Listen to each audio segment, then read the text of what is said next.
Good afternoon and hello, everyone. My name is Rich Longo, Flycast Partners, and I'd like to welcome you to our webcast on Ivanti Neurons for ZeroTrust Access, presented by multiple folks today. We have Frederick of Flycast Partners, Michael Adams, Lisa Perry, and Scott Erickson, all presenting on this topic for us today. Before we get started, let me introduce Flycast Partners. Flycast Partners offers best-in-class implementation services and training in IT service management, IT asset management, IT operations management, enterprise service management, workload automation spaces, all using ITIL best practice. Our professional services team has well over 5,700 professional services engagements, both on-site and remote. And as a company, Flycast Partners has almost 1,300 regular customers throughout Canada and the United States. I encourage you to reach out to us at 844-FLYCAST. That's 844-359-2278, or visit our website and chat with us live from 8:30 in the morning till 7:30 p.m. Eastern Time. We have IT experts ready to answer those questions for you. They're there to answer questions on anything you might have, help you out with training, help you out with services, remote administration, or if you just want to chat, or you can email us at info@flycastpartners.com. During today's presentation, we will be putting a survey question out there, and we'll be taking questions live. Without further delay, I'm going to go ahead and turn this over to Michael Adams of Ivanti. Michael, I have just handed control of everything over to you, sir. Awesome. Thanks so much. And I appreciate the time today, Rich. We really appreciate the partnership with Flycast and are excited to go ahead and bring this to life today. We have been talking about ZeroTrust for a long time as Ivanti and is another partner that was part of or tied in with Flycast prior to that. And we're excited about where the technology is taking this. So what we're going to do today is walk through from more of a business perspective and then get into some of the technology components related to how we see our specific product around ZeroTrust Access, and then also talk about how this fits into the larger framework of just ZeroTrust overall. We're going to go ahead and launch our first question, folks.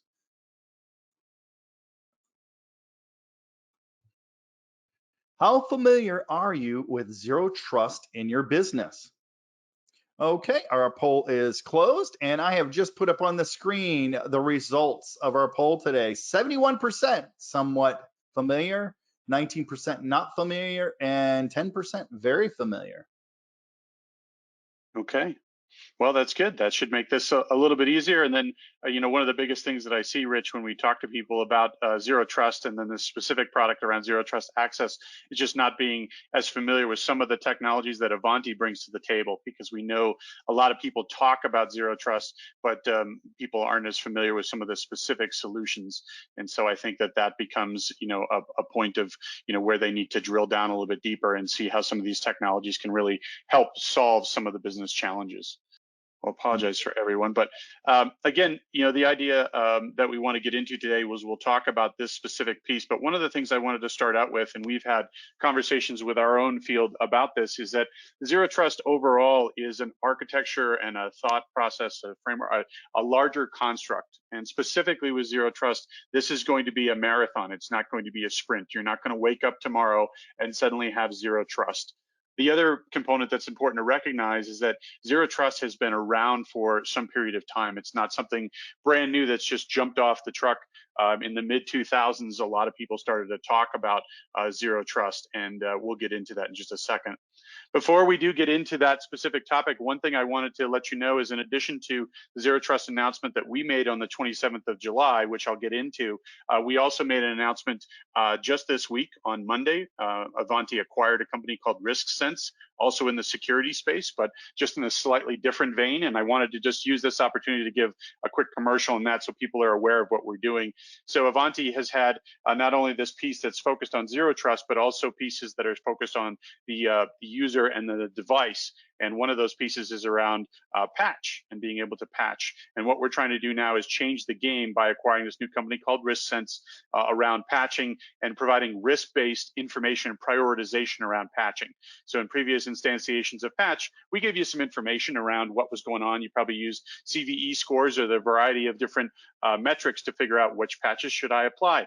Well, what we've done is taken this new risk sense piece and start to understand why we should apply, or which piece patches should be applied in critical order. And what we've found is that patching without as much context as possible doesn't really help, right? And what we've actually found is in a couple of the 0-day exploits that have come out from Microsoft in the past 2 months, only a handful or a very small number were actually rated very high.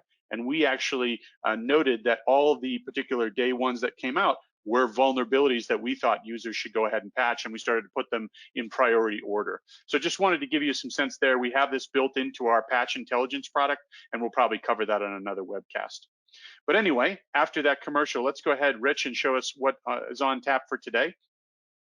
So in the agenda that we have, we're going to go through some of the key concepts that we have, this idea of pushing into Zero Trust. We'll talk a little bit about the Ivanti portfolio, but really my goal here today is to talk more at the business level.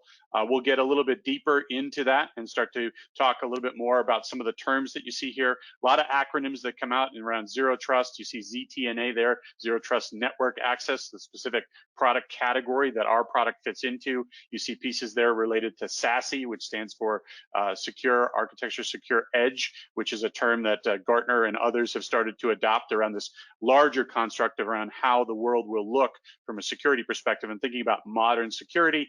And then also we'll talk a little bit about some of the technologies that we've had, the VPN technology, which has been around for a long time, virtual private networks, and how the modernized, getting to kind of the next step with Zero Trust. We've actually talked to a number of our customers, and we say to them, okay, we could sell you more VPN technology, but really when we start to explain the ZTA story, they say, no, we're more interested in that because we want to modernize what we're doing, and we want to get into things like least privileged access and make sure that we're not giving keys to the kingdom, and we're constantly challenging the environment and the user to make sure that they're exactly who they say they are. We'll get into the specific product we call Ivanti Neurons for ZTA. You'll see NZTA written all over the place. So we'll talk about the value prop and a little bit more around the target customer as we're moving from the network admin that we've talked to for a long time around VPN into more of the security analysts, the security ops, a lot of the cloud architects, all those types of folks. And then we'll talk a little about migration and coexistence. While I do this, we also have 2 of my teammates on the phone. So from both the business and the technology side. So feel free to use in the question section the question capabilities so we can log those, but we can also take those live at the end to make sure that we get all your questions in there. Okay, Rich, let's go forward. Okay, so this is one of the ways Ivanti has looked at the idea of security for some period of time, right? We've focused in on users, devices, and access, right? And there's kind of different pieces related to that, right? You have on the left the users, and we're talking a lot about things like getting rid of passwords, right? The number one way most people hack into environments is through weak passwords, right? And so if we can get rid of that and use some of the technology there, we can simplify the user experience and then also reduce some of the operational costs. One of the other costs to a lot of companies is the number of calls that they have into their service center around lost passwords. So if we can get away from that, think about things like multi-factor authentication, biometrics, a lot of that, and a lot of the pieces that we've acquired from Mobile Iron do a lot of those capabilities, and we have that ability to deliver that. In addition to that, I have our pieces around devices. This is more of where that patching comes into play, and also the vulnerability lifecycle management. You see I have patch underlined there as that ties into that risk sense piece I was talking about before, but helping to reduce the overall attack surface and making sure we have as efficient cyber hygiene as possible, right? What are your practices around devices? Most of us are working remote now or have been for a while, and that trend probably will continue for a long time, right? Users are even being asked, we did a survey where users were asked, would you take a pay cut to actually stay remote? And over 60% of them said yes. So we continue to see, pieces and people wanting to work remotely, and device hygiene is going to be very important. And then the last piece is the subject of today's piece, which is that access, right? Access into the environment.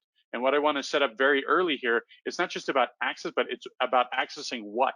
It's about accessing applications, right? And so having that direct access to the application is an important piece about this particular solution. And that's really what we're going to hone in on. And one of the things that's happened is, we have a lot of applications, number one, And then we have a lot of different applications, some that live on-prem, some that live in the cloud. How do we harness kind of all that together and bring that to life? And that's what we're going to talk about and focus on today. Let's go ahead and go forward, Rich. So one of the pieces too that we've expanded to with Ivanti is we're starting to see a lot of focus in on zero trust, right? And this gets more into that overall concept of zero trust. And we saw the Biden administration issue this executive order in Q2 that added to that screenshot that I showed you before, right? So we were talking just a second ago about users, access, and device. And what we want to add to that is ideas around observation and acting, and also apps. And you can see that in this particular directive, there was a specific call out to zero trust and wanting government entities in this country to go ahead and utilize zero trust frameworks and relying on that. And you can see that the key words here, fortunately it's not underlined, but it should be, where it says requires continuous verification of the operational picture. That's the important statement here, is around this continuous verification.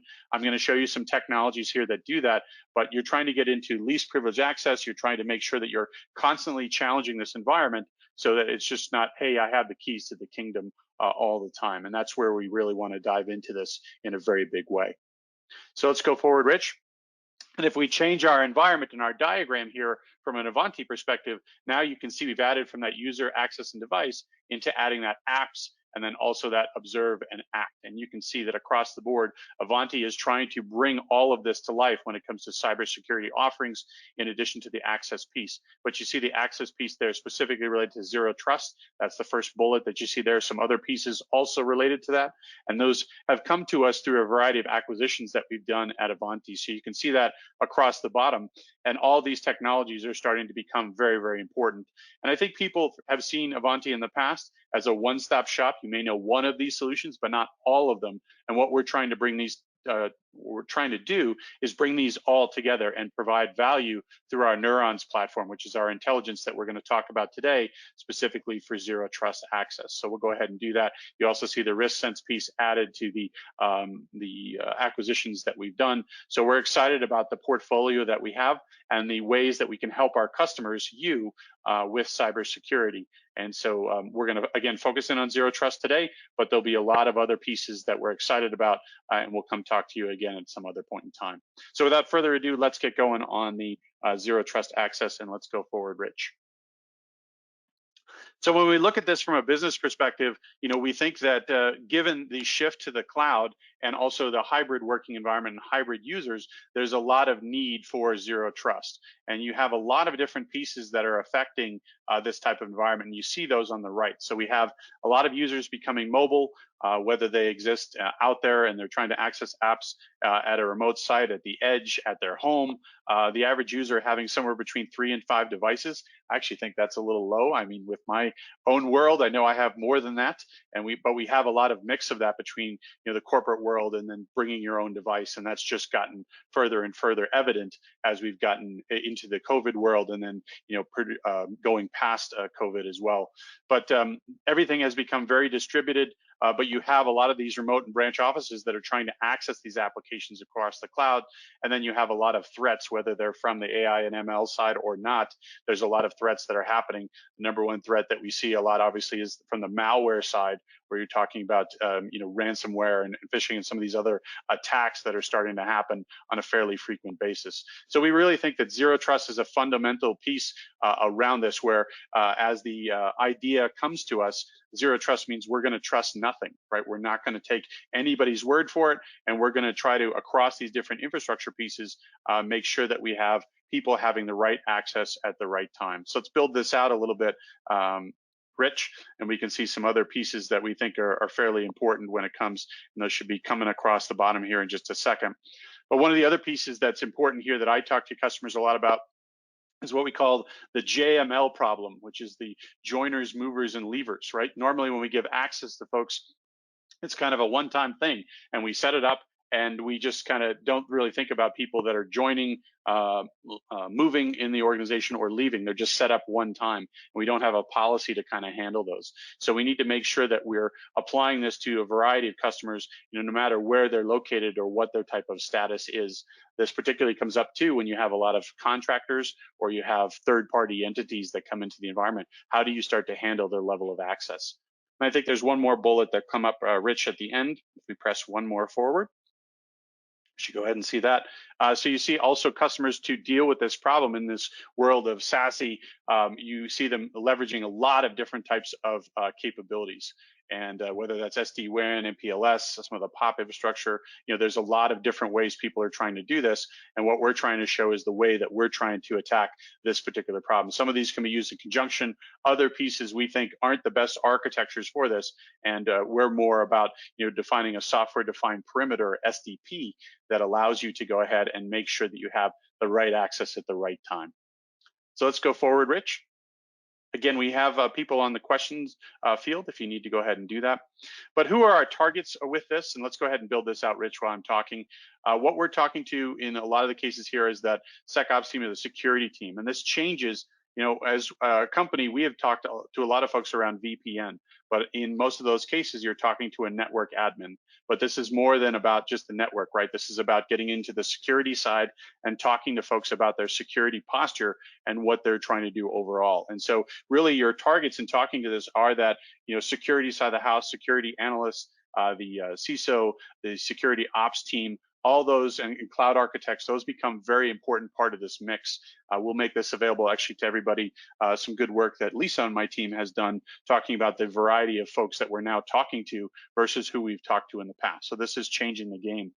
And you see a lot of these folks when they're talking about their security posture, they're talking about things like making sure that they can detect any type of breaches, and then make sure that those breaches, if they do happen, are limited to a specific part of the environment and cut off from the rest of the world. So that's an important part about this. But you also see people that are trying to deal with multiple clouds, as I mentioned, trying to get various pieces out of their DMZ and not trying to add to that, and making sure that they have the right type of a compliance. We'll show a little bit of that in some of the features that we have in this particular technology. But here's a big piece up on the right side. You have this avoid fragmenting policy islands. And that's what happens a lot of time. You set policies as a company in multiple places, and that's not really what you want. You want to have a policy that can extend across this environment as you start to deal with not only the number of bring your own devices on the left, but the different types of folks that are accessing the environment, right? Employees, guests, contractors, admins, they all want to have access to the apps that they need to do their job.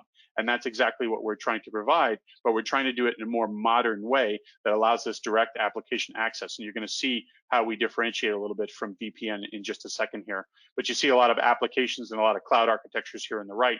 And what we're trying to do is provide that level of access and make sure that we have that across the board, no matter where these folks are located and no matter what type of application they're trying to tie into. And the other piece to this is this consumption and provisioning is if you roll out a new application or you acquire a new company and you have to roll out a new application, this can tie in very quickly, and we can simply set these folks up, set them up with the level of access that they need, and then the policy handles how they're going to access those apps, and then we constantly challenge from there. And let's go ahead into the next slide. So here's the big piece on moving some of our customers. So we have a lot of customers in the VPN space, and a lot of people know around VPN as their kind of way of access into applications. But you can see here, usually on the VPN side, you have this concept of a flat network, right? You give folks access, and once you do that, there's lateral movement that's allowed within that, right? And so they have access to these in the environment, and once they're in, and they can do all sorts of damage in doing that. Versus the ZeroTrust network access model, where you start to create these tunnels to specific applications. And if somebody comes onto that environment that don't have the right characteristics, or we've never seen them before, we're not going to allow them to go ahead and have that level of access. In addition to that, we're going to set up this capability on the application specific basis, and that's going to give us more modern protection against the environment. So we need to make sure that we're not allowing that lateral movement, and we have these controls for specific applications. So again, still giving people the access to the applications that they need, but not allowing them to have this just free reign lateral movement across the board. And I'm going to show you a little bit on the architecture here that allows us to go ahead and do that, but it involves having a cloud-based capability and mechanism here that sets up these policies and then applies them into the clients, and then the use of the gateways that we have in the environment. Let's go ahead and go forward. So in this particular case, here's the setup for the neurons for ZeroTrust Access, and you'll see this NZTA across the board. If we build this out, Rich, you're going to start to see here people that want to access in a variety of platforms through this controller mechanism that we set up in the cloud over to the applications. And there's some gateways that we have in that structure in order to handle that. But basically what we're doing is we're authenticating and authorizing the users and devices before any of the access happens, right? So similar, think about, at the airport, right, where you're a flyer, you go through the TSA or the security mechanism, and then once you're through that point, we go ahead and allow you to have access to what you need to, in that particular case, a plane ride, right? And in what we're doing here, though, is we're stopping that access before any type of really bad or malicious thing actually starts to happen. So you have only the specific applications or data or services that you're supposed to be accessing. That's what you actually have as accessible in the environment. We make sure that those controllers and gateways, which are just part of under the hood, are invisible, but we block any of those types of access components that come in. But those devices that are unenrolled, not authenticated, that are not encrypted, those are going to have issue, and that's exactly what you want to go ahead and expose.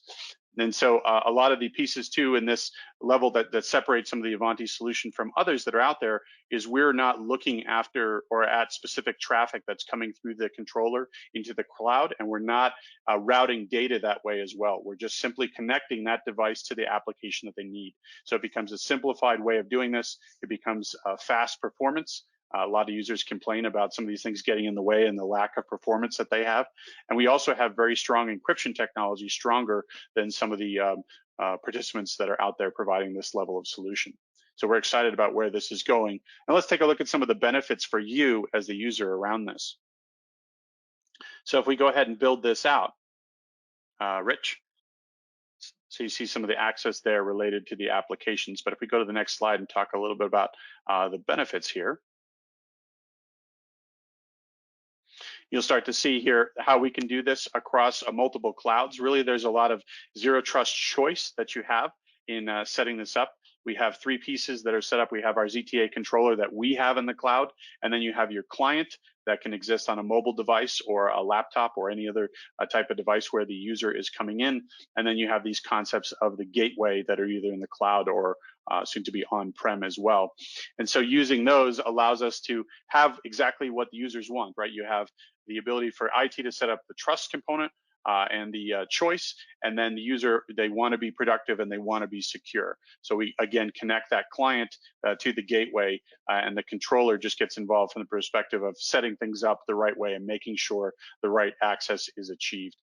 We can go ahead and see all of this and make sure that we have visibility across the board. We're going to show some of the pieces around that, pieces like CARTA and some of the other AI ML capabilities that we have that are constantly challenging and understanding the environment. But it's really important for us to get into use cases like mergers of companies where you're trying to give access. You have people like the contractors that we saw before. You also, usually in these types of environments, you have people that do rather unnatural things to make access happen, right? They try to hairpin traffic to make sure that the client is hitting the right application. And when you go ahead and do that, there's a lot of unnatural things that may occur because of that, and you may not be looking after security the right way. The other piece that's important to recognize about this is we're laying out a platform here that you can tie in with other technologies. So this particular client that we have will not only apply to ZeroTrust, but also if you're interested in running this alongside the VPN, and we'll talk a little bit more about that and why you'd want to do that, or with network access controls, you can do that from one single client to provide an overall solution. And in many cases, this is a pretty easy setup to get going with users and across multiple sites. So we're excited about doing that and making sure that undesired behavior doesn't happen with this type of architecture. And we've been talking to customers about this type of technology for some period of time, but with our release that happened in late July, we've added some more capabilities, additional use cases, additional scale, and some other technologies that we really think make this a big winner for a lot of customers that are kind of evolving from their VPN into ZeroTrust and thinking about how they add ZeroTrust into their environment. Let's go ahead, Rich. I'm gonna take a quick glass of water. So here's one of the technologies that we have that we talk about, and my engineer Scott's probably more equipped at talking about this, but I'm going to give it my my all here for a moment. We're going to talk about this idea of continuous adaptive risk and trust assessment, making sure that we're evaluating the user all the time. And so you see this in this particular case in the screenshot that we have. What we're looking to do is track access methods, how people are accessing different applications, access times, and also where they're located. And so that starts to give us a score and understand, what's happening. And what we can also do here is we can provide a 30-day context as to what the user has done over time. Also making sure that, we can go ahead and reduce privileges if that's needed, or we can go ahead and disconnect or disable a user if that is needed as well. And so, these particular types of pieces are really important when you're trying to fine tune your approach to ZeroTrust. We want to make sure that, we're consistently looking after this from an IT perspective and allowing access to happen as it's supposed to and not have any type of violation related to that. Let's go ahead and move forward, Rich.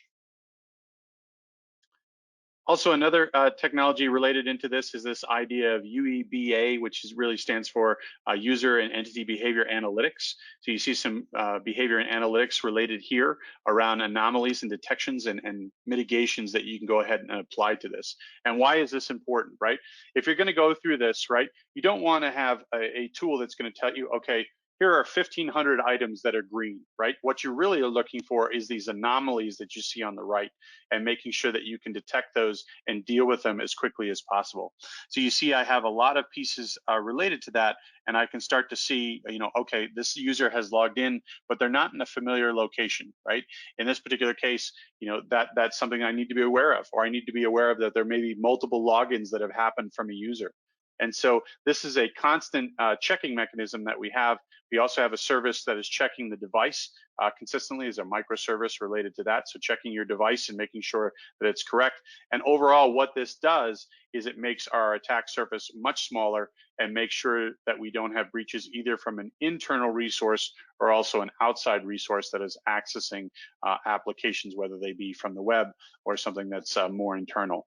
So this type of capability where you have this detection and response is a critical part of having this type of ZeroTrust access capability. And it's something that's built into our products. And we talk to users on a pretty consistent basis about these technologies.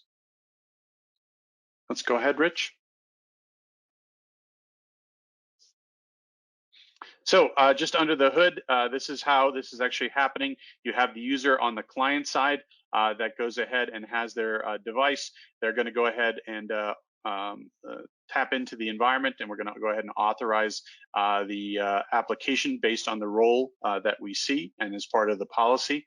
And then every few seconds, there's going to be a loop that's trying to take a look at what's going on in the environment, right? So trying to understand where that device is and then send details back to the controller. Then the controller can do a variety of different things, but one of the key aspects to this is it's constantly evaluating this device against the policy that's been created. And that's an important piece of what's going on. The controller helps update those authorized applications, and then the controller can also push out that authorized application list to the gateways and the devices that are out there. So we're constantly making sure, again, that we have the right level of access and that direct access to the application itself. You see some information that's sent about the utilization stats, and so getting that analysis back in some of the pieces that you saw a little bit earlier. And then the controller is continuing to spot any anomalies and notify the operator should anything happen within the environment. And so again, that's pretty consistent for us as we're trying to make sure we have this kind of capability in the cloud. But again, we're not necessarily piping data through that cloud controller. We're just maintaining the access for the client to those applications that sit out either in the cloud or on premise. And so that's an important piece for us. Let's go ahead and move forward, Rich. So one of the pieces I just wanted to talk about quickly, we hit on a little bit, was this idea of VPN and also ZeroTrust. So again, as I mentioned before, we're talking to a lot of our VPN customers about evolving their approach to ZeroTrust. And once we start explaining this idea and the concepts that you've seen around ZeroTrust, they start to want to gravitate toward that. VPN is a great technology, but it's been around for a while. And the more modern approach that we're trying to get into is this idea of ZeroTrust that allows us to have choice, it allows us to have that direct application access, and it gives us kind of that secure from anywhere capability that really will help us evolve. So, but let's go ahead and look into this, and this gets a little more specific. As we go ahead and click forward here, you'll see that we have the ability to bring together some of these pieces. So just for your acronym dictionary here, the PCS component on top, that's the VPN. You have the PPS, which is the NAC piece, the Network Access Controller, and then you have the ZTA component. And all of those can be run from one single client. And so that allows us to go ahead and have interaction with those components, but then also set up an ease of use capability from the client perspective. There's no additional code that we need to drop on there. And as Ivanti evolves, we're trying to create this baseline platform that would allow us to leverage a lot of these different types of services. So if you're looking for access control or you're looking for some of the ZeroTrust capabilities, we can combine that into one entity. And that's important for us as we think about how a user evolves and how a company evolves to deal with all these types of capabilities. So this allows us to migrate you to a ZeroTrust architecture and a more modern architecture over time without having a disruption by having this same client that allows us to go ahead and do this. So these can coexist together, and there are reasons to go ahead and do that. We've got a lot of different webcasts and white papers that talk about the need for these. So it's important that we go ahead and provide details, probably at a later point, to show you more around how these would actually architect together. But we've thought of all of that for you, and you can come talk to us and also to Flycast about how to make this all work. Next slide, Rich.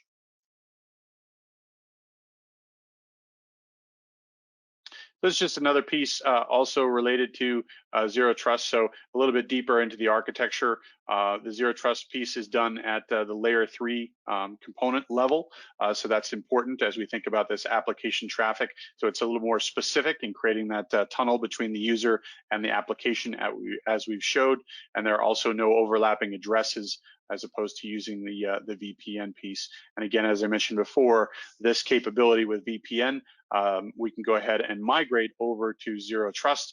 It's not a replacement, a one-for-one, but it's really an addition into the environment to really modernize what you're doing. And you see the applicability here to mobile devices, but also think about this in relation to desktops and laptops as well, and anybody that's accessing the environment. But again, we know that most of our users are going to be remote, so having this new level of capability and this modernized approach makes a whole lot of sense because people are going to be in that hybrid environment for quite some time.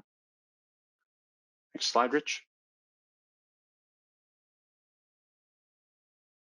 So just to round out some of the benefits here, and when you have the VPN and the ZeroTrust together with hybrid IT, you have the ability here to really have your investment protected with what you're doing already. This gets a little bit more into lower level detail of what we're trying to do. But in the idea here with the benefit, not only do you have that investment protection, but you have that automation that's applied for just operational simplicity and overall security applied to that client. You have a lot of choice here in terms of the network access and also the application access. So that idea of choice and connection is important for us. We have a lot of different technologies that go ahead and provide this, but this unified client, specifically with the ZTA technology that I've shown you today, we think makes a lot of sense for a lot of users across a variety of use cases. And remember those use cases around, not having to hairpin traffic, mergers and acquisitions, application access to the kind of transient user that you may have within the environment. All those start to take place, and we have very specific use cases for where you'd want to use this Zero Trust Access piece. But I think there will be a lot of folks that will be coming from VPN into using Zero Trust, and this is an easy way for them to go ahead and kind of make that next step, or that more modernized step, to providing the latest, greatest security over time. And I think with that, Rich, we may have gone through all the pieces. Any components that you want to talk about here in relation before we get into questions and answers? We do have a couple questions up here. So okay. If you're ready, we can go ahead and start with that. Yeah, let's go ahead and do that. And let's make sure that Lisa and Scott can come onto the line to address as we go. The very first question comes from Joe. And Joe wants to know, I'm curious to know more about clients for users versus servers. Okay. Scott, do you want to tie in there? I'm assuming that the question there is clients meaning some of the mobile devices versus servers in the environment. And if you want to take that, Scott. Information that you'd like to know, Joe, go ahead and type it in the question section. Yeah, I'm not sure I fully understand the context of the question.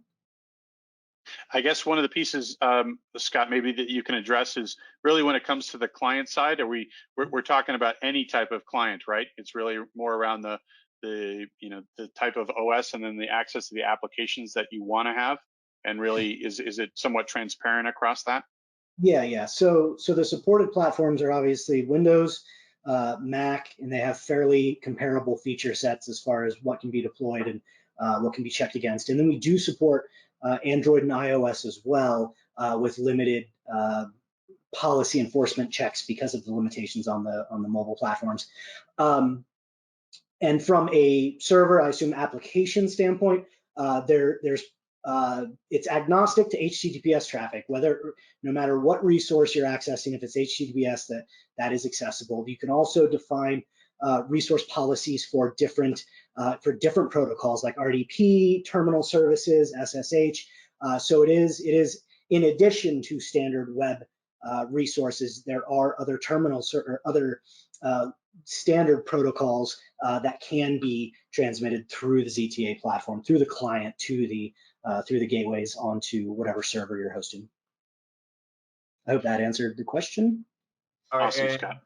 Joe didn't send any additional remarks. So Joe, if you have anything else you'd like to know about that, go ahead and type that in. Next question comes from Marcus. Marcus wants to know, do you install NTZA Gateway on-prem or elsewhere?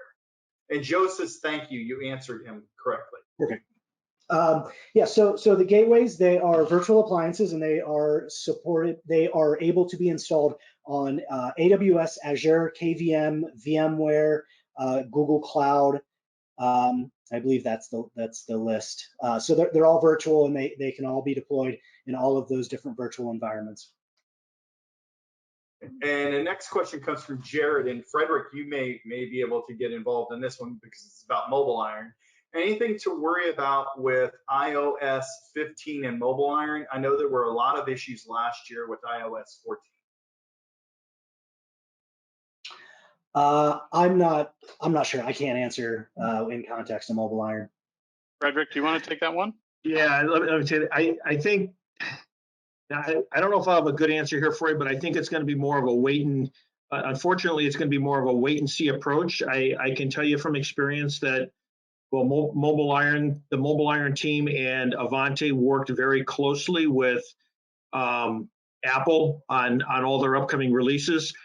Yes, there was a problem last year with the iOS 14 release, and it was very narrow with some of the specific multi-factor authentication components.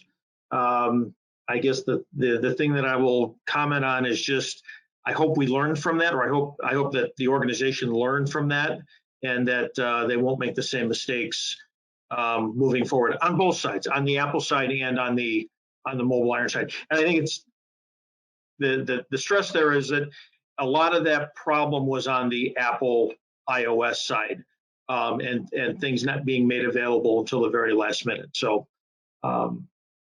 you know, I think it's going to be, again, it's going to be a wait and see to see how it works. And I think Michael and Lisa and Scott, you know, we'll have to circle back in the background and just stay on top of that. Yeah, we can absolutely do that. And just to add on to that, our product management and engineering team is very well aware of the changes that are coming with iOS 15, as well as the changes for Mac, and then also with Android. So we're talking about these actually on a daily basis. You know, the idea at Ivanti is to have day zero support. So we do that, and you know, honestly, we're somewhat limited by when these OS make changes, as Frederick kind of alluded to. We have to tie into those as quickly as possible. So I think we have learned some good lessons from the 14 incident, and I hope that applies to 15. But the proof will be in the pudding, and we'd love to talk to you guys and see if that's you know, something that definitely comes to fruition in the market. Yeah, if I can just tag on to that, Michael. You know, like I said, the issues that were had with iOS 14, they were, from my experience, they were very narrow. And again, with the number of vendors that are involved in trying to make a solution like ZeroTrust work. Now, granted, I see a lot of promise with just everything that Ivanti has done by bringing the different components together so that they can. But my experience was that, you know, it's one of those, you cannot test. It's impossible to test every possible scenario. So I will praise Apple and Mobile Iron and the people and the customer that we worked with for all being able to, you know, work together to try to solve that. Doesn't mean that it wasn't painful, but as I said, hopefully we'll not have a repeat of that situation. Got it.